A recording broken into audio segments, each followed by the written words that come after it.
Hello, I'm Laura Painter. You're watching ABC10 Plus this week. We take a look at the impacts the deadly Los Angeles fires could have on home insurance, plus how you can help people impacted. Then we hit the back roads. Our John Bartel takes us kayaking through the La Jolla Caves. ABC10 Plus this week starts right now.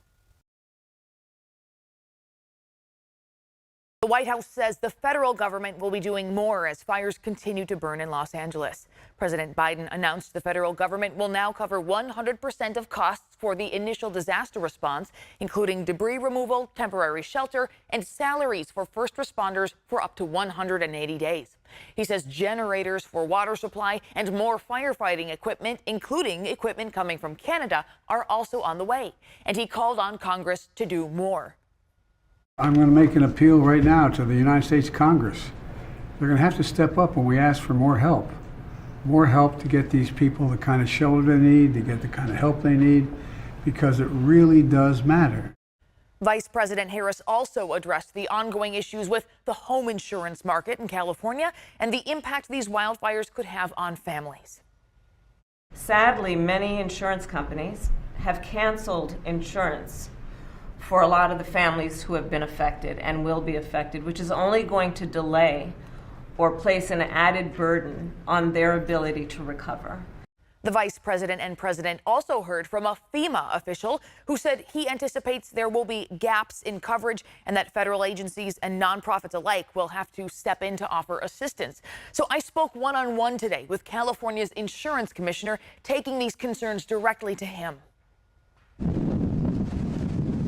Swirling like embers are concerns that many who lost their home in the Los Angeles wildfires also lost insurance coverage as their policy was canceled or non-renewed in recent months. We're going to see who's non-renewed. We're also looking at if you were non-renewed, but you're still essentially covered within the deadline, then do you still have coverage? California Insurance Commissioner Ricardo Lara points out state regulation requires insurance companies to give customers 75 days notice before their policy is canceled or non-renewed. So even if someone got a notice before the fires, they might still have coverage. The other question is, what happens to the folks who are not insured? So we're going to rely on the federal government and FEMA to offer services and the state to be able to offer some sort of reprieve for folks who may not have coverage. But right now we're in the middle of assessing what insurance are covered in the area, who doesn't have coverage. He says it's too soon to estimate a dollar figure for the losses, especially since homes and businesses are still actively burning and threatened. My job at this moment is to make sure that insurance companies pay these claims out as quickly as possible.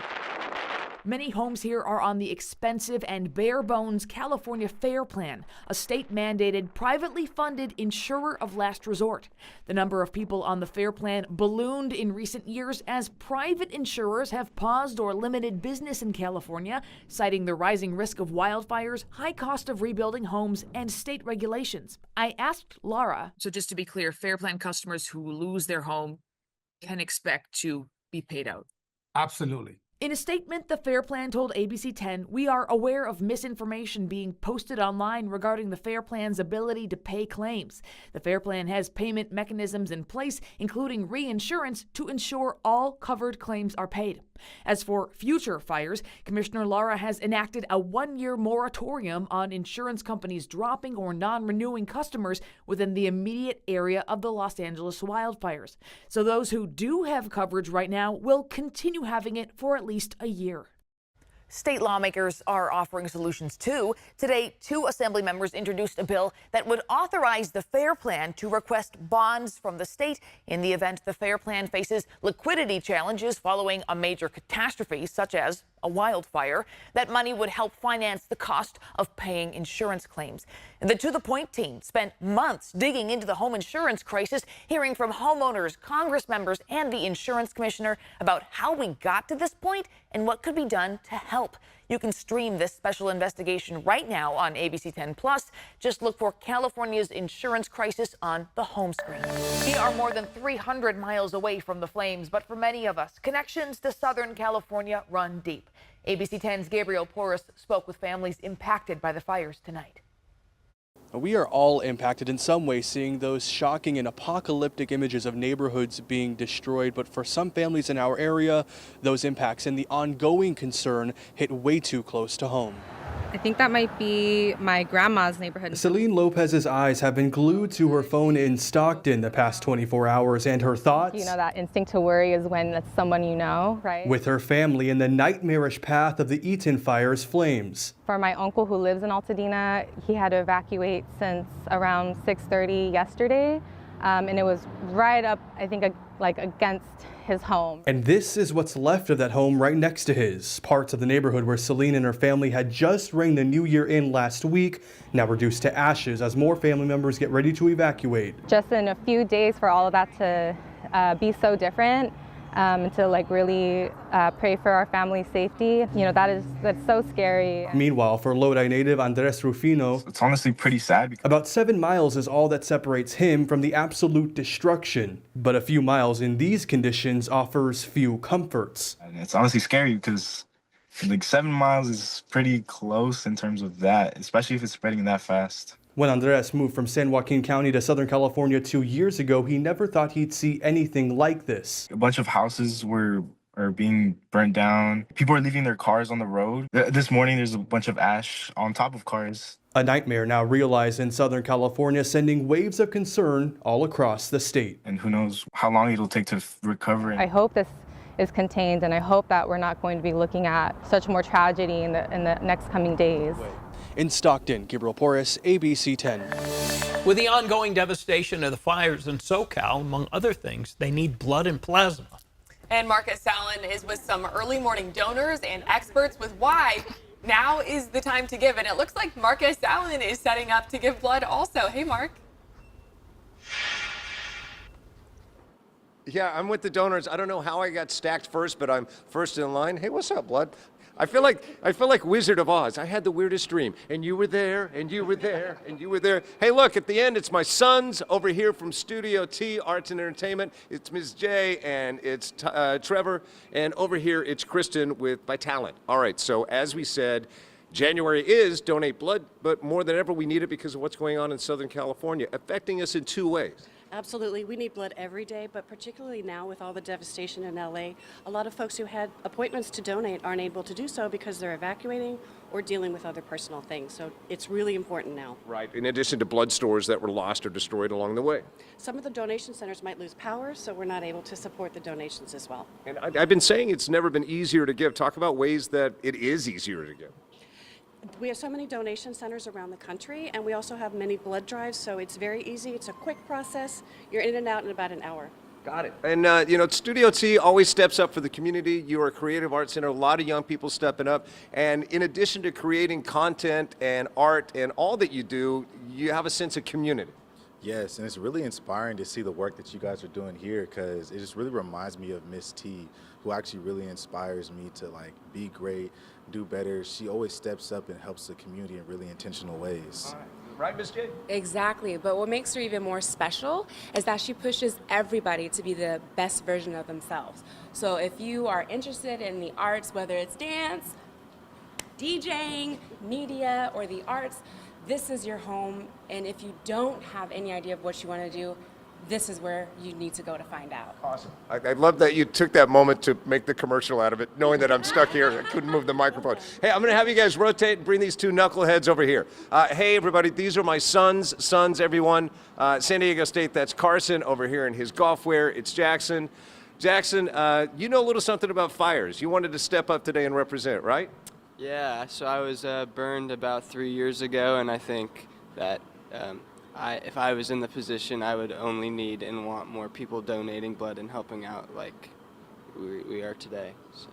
Awesome. He was 3 years ago fighting for his life at the burn center, so around fires. And so when he saw the devastation in Southern California and those flames, it kind of made him represent. And also, did you lose your tooth from a surfing accident or hang gliding? What are we saying today? It's been a long day. Let's just say that. He's getting sick of it. The first thing I say is, where's your tooth? He has a temporary tooth until the big one comes in. Carson, are you giving blood today? Yes, sir. Yes, I am. Exactly. He kind of drew the straw with his brother. I'm going to have camera person Courtney step back, and you guys give yourselves a big round of applause. These are donors. You could be a donor too. January is the month, but we need these donations year-round. Remember, if you give blood today, that's going to save 3 lives, and 1 out of every 5 people that goes into the hospital is going to need blood. So I'm doing my part. Yeah. You should do your part too. Yeah. My favorite thing about it, you get free snacks at the end of it. So that's kind of cool. Snacks. Back to you. How you feeling, by the way? Are you okay? You feeling a little woozy, or are you good? I've never had a problem with it. Now, with that said, I'll probably pass out on live TV. I've never had a problem with it. Yeah. Some people do. Most people don't. You're going to be fine. Well, where are you, Walt? Thank you for doing that, and I'm glad you hauled out your kids, too. They're a little more soft-spoken than you, which I suppose is okay, too. All right, Marquez Allen, who is, as we say, under the knife, I guess, at this point in time. We'll check back and see how he's doing. Well, for many Californians, it feels the cost of electricity has gotten out of hand. And now a new report from the state's nonpartisan legislative analyst's office confirms the rates are expensive and predicts they'll continue to rise. ABC 10's Jeannie Nguyen spoke with lawmakers today asking what they're doing about it. California's electricity rates are among the highest in the country. That comes from this 24-page report from the Legislative Analyst's Office assessing the state's climate policies and its impacts on electricity rates. Last month, Democrat Assemblymember Josh Lowenthal told ABC 10 his focus will be making California affordable. I think the priority is how do we improve the quality of life for working-class families in California? You know, the big ball in the center, how do we make things more affordable? The LAO found the state's electricity rates have grown 47% over a 4-year period compared to overall growth in prices of about 18%.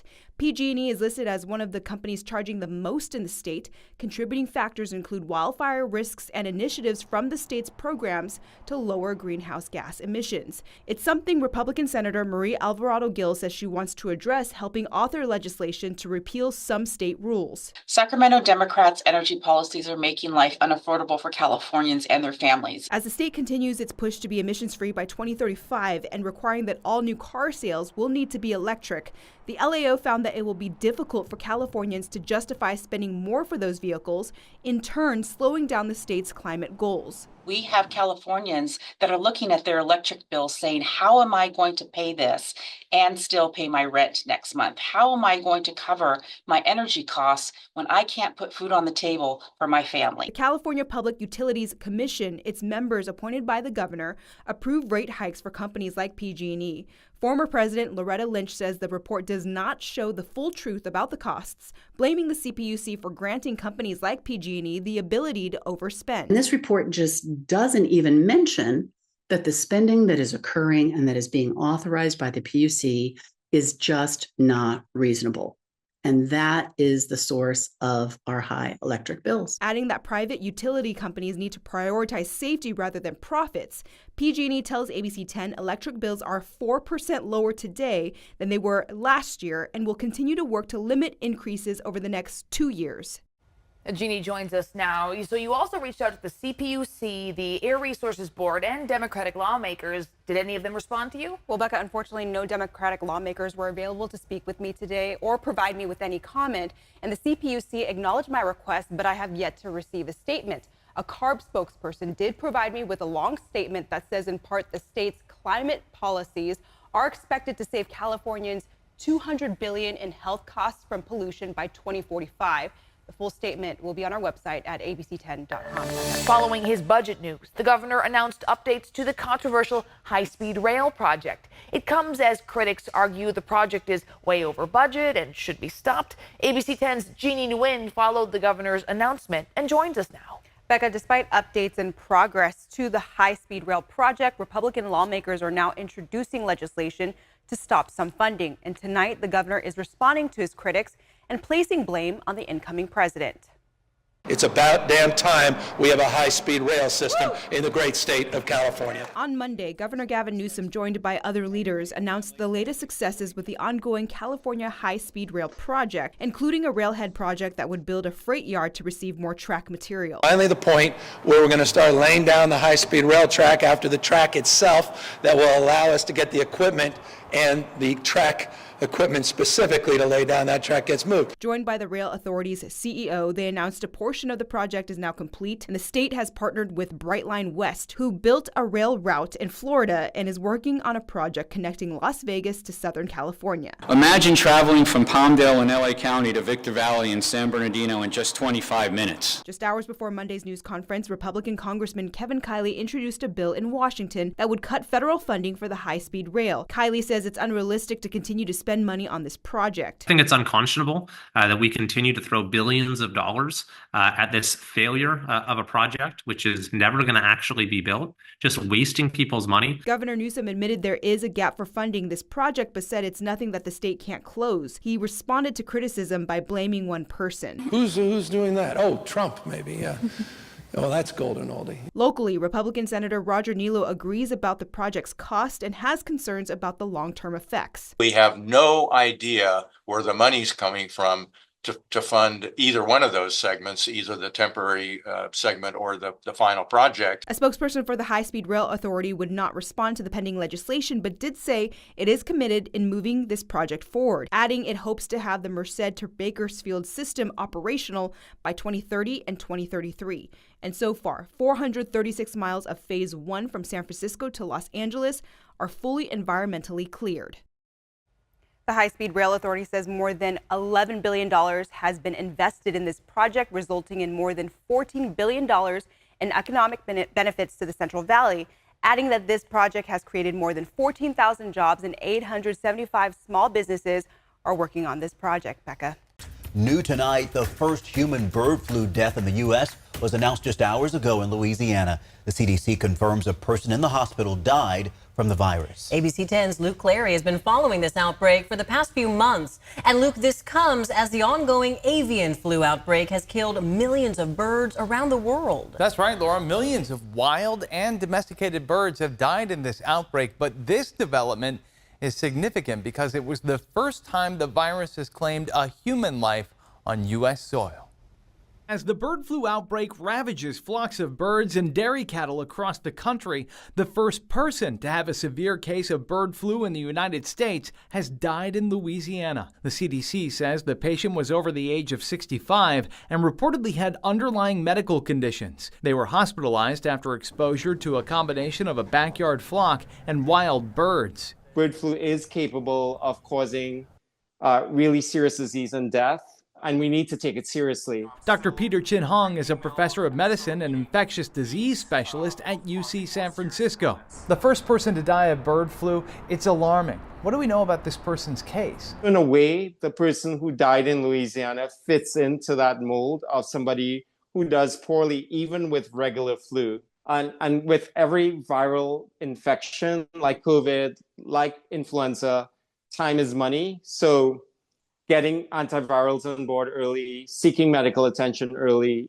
is going to be really important. At Mather Park, 31 swans were found dead in early December. California Fish and Wildlife has confirmed they tested positive for bird flu. So we know that bird flu is here in Sacramento, where we have parks and wildlife and where some people keep backyard chickens. Wild birds have bird flu in a pandemic-like fashion right now. They can make chickens, cats at home very sick. So be very, very careful. Wear PPE when you're interacting with sick birds, sick cats in particular. The CDC said that genetic analysis suggested the bird flu virus had mutated inside the patient, which could have led to the more severe illness. That place in which it can make that mutation is not far away as we had originally thought. It's much closer. So, I think we need to work really fast on this. I asked Dr. Chin Hong if there are any comparisons between this outbreak and COVID. He said in terms of organizing a state and federal response, yes, we need to take this seriously. But on the bright side, he said the bird flu is a long-studied virus. We have vaccines in the pipeline, and in many ways, we're much further ahead in preparing a response to this than we were with COVID. Laura? Yeah, that is good to know. Luke, thank you. Since March last year, 66 bird flu infections have been reported in the U.S., but the previous illnesses have been mild, and most have been detected among farm workers exposed to sick poultry or dairy cows.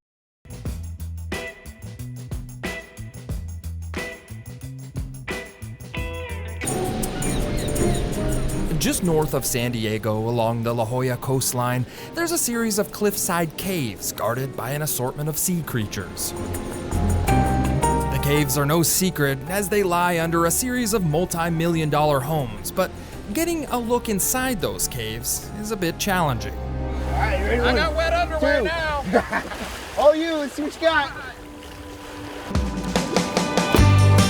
That is, unless you have a kayak and an experienced guide like Brody Savage. No seasickness yet? Well, let me know if you are, because it doesn't get better. You can't really fight it. Brody will not only get you to the caves, but he'll also help you navigate through the zoo of sea creatures. And the first you'll most likely come across are the migrating leopard sharks. During the summer, there will be thousands of them here. It takes about 20 minutes to paddle to the caves. Along the way, Brody explains how they were formed. So the waves slowly erode these caves, whereas that cliffside over there, if it hits a good spot, the whole cliff will fall down. Brody says a fault line in the Earth's crust is pushing up two different types of sandstone, and the waves erode each type of sandstone differently. The La Jolla Caves are made from a strong sandstone that erodes away like Swiss cheese, but the sandstone underneath the multi-million-dollar homes is soft. What do you guys think that means for these houses over here? They're going down, right? These houses are all condemned. Not condemned, but they are condemned by the city of San Diego to fall in at one point in time. Back in 2023, a bluff collapsed at Torrey Pines State Beach, sending parts of the cliff into the ocean. In 2015, a part of the bluff also collapsed, causing major damage to this home's pool. You know what else is living on the edge? A colony of seabirds, like cormorants and pelicans, who painted the bluff in what's known as San Diego snow. What is all this white stuff up there? That would be our San Diego snow. Anyone, did you smell it yet? Yeah, it's bird poop. Right below the bird's poop deck lives a school of brightly colored orange Garibaldis, which is the official marine state fish of California. Why are they so bright? They actually start off as like a little blue tint, and they gain that color over time by secreting the urine through their scales. So essentially, if you're eating the skin on this fish, you're eating the pee? Yep, pretty gross. Once you get by all those sea creatures, we pass by the Sunny Jim's Cave, a partially man-made cave that you can access by entering the cave store on top of the cliff. I did a separate Backroads episode on the odd history if you want to watch it. You guys ready? We're gonna go get into a cave just right around the corner over here, okay? The moment finally came when Brody took us inside one of the sea caves. The ocean was a little rough, so he got in the water and swam us through the small entrance. Inside the cave, you can see the years of erosion up close. These caves are estimated to be around 75 million years old. Paddling through the La Jolla Caves is an exciting and enlightening experience, but if you ask me, the journey to the caves is just as special. Kayaking the La Jolla Caves, I'm John Bartel. Hope to see you on the Backroads.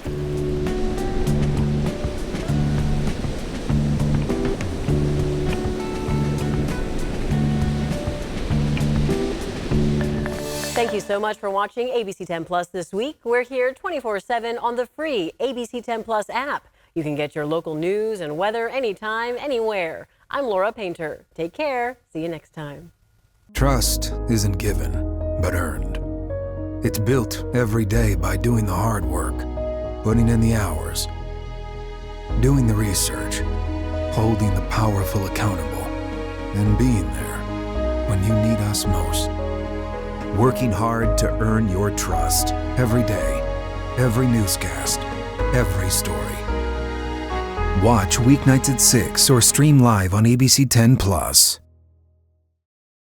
Thanks for watching ABC 10 Plus. And now that you're here, why don't we take a look around and see what else is here?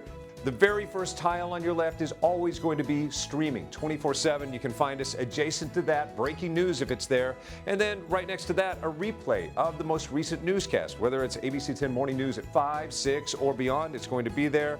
The forecast beyond that, and then right beyond that, the news that matters the most. Now that you know the basic tiles, let's go up to the top and take a deeper dive into news. We have every single newscast that you would need, including To the Point with Alex Bell, taking a deeper dive into the issues. Beyond that, ABC 10 Morning News at 5 and 6 and 11, the evening shows as well. Below that, you can watch the top stories from To The Point. Under that, Dollars and Cents, where you can learn how to navigate this challenging economy. And below that, you can watch our award-winning ABC10 Special Investigations, where we hold the powerful accountable. Going into weather, look, it's the 10-day forecast, getting you ready for the weekend and beyond. Beyond that, sports. I know you care about the Sacramento Kings. We have the most comprehensive guide to anything, everything Kings in the locker room and on the court. We have it. Below that, I know you care about the San Francisco 49ers. We can't mention Bay Sports without talking about the Oakland A's. We have that too. What's super exciting, I know you care about high school sports. You'll never find a more comprehensive guide and team dedicated to high school sports. Backing out again, come up to the top and join me on Verify. I'm super excited about this. Our experts are checking the facts, verifying the truth for you. Jump up now to shows. Very excited about this. Oh, look, it's Take a Look. This is my show. I love movies, and if you love movies or streaming shows, whether it's on screens this big, or this big, it's Take a Look. Recently went behind the scenes, sat down with Lady Gaga and Joaquin Phoenix to talk about Joker 2. I love the movie, and oh, I just heard you shout you hate the movie. Jump in, we talk about it on this show. Other shows, Bartell's Backroads, go up and down the state of California, tank of gas getaways, one fuel cell getaway, like places like the Toy Museum. This is what kids did before they had screens. Over here, the Moaning Caverns of Calaveras County, one of the most coveted caves in all of California. You know, watching this show, I discovered there's a cave that could fit the entire Statue of Liberty in your own backyard. You'll find about that and more with Bartell's Backroads. Down below that, To The Point. It is one of my favorite newscasts because they talk about news with Alex Bell the way you talk about news. It's conversational, but in-depth at the same time. Below that, Your California Life. Love this show. Whether it's entertainment, food, beverage, lifestyle, it's there. Desiree Shepherd hosts and does an amazing job. So there you have it. It's ABC10 Plus, the app. What do you need? We heard you and we got it. Thanks for watching. Thanks for streaming.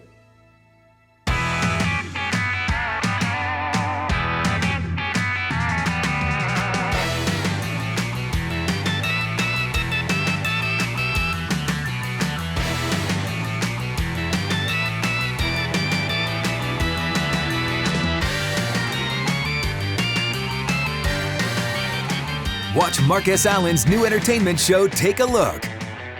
Stream anytime on ABC10 Plus.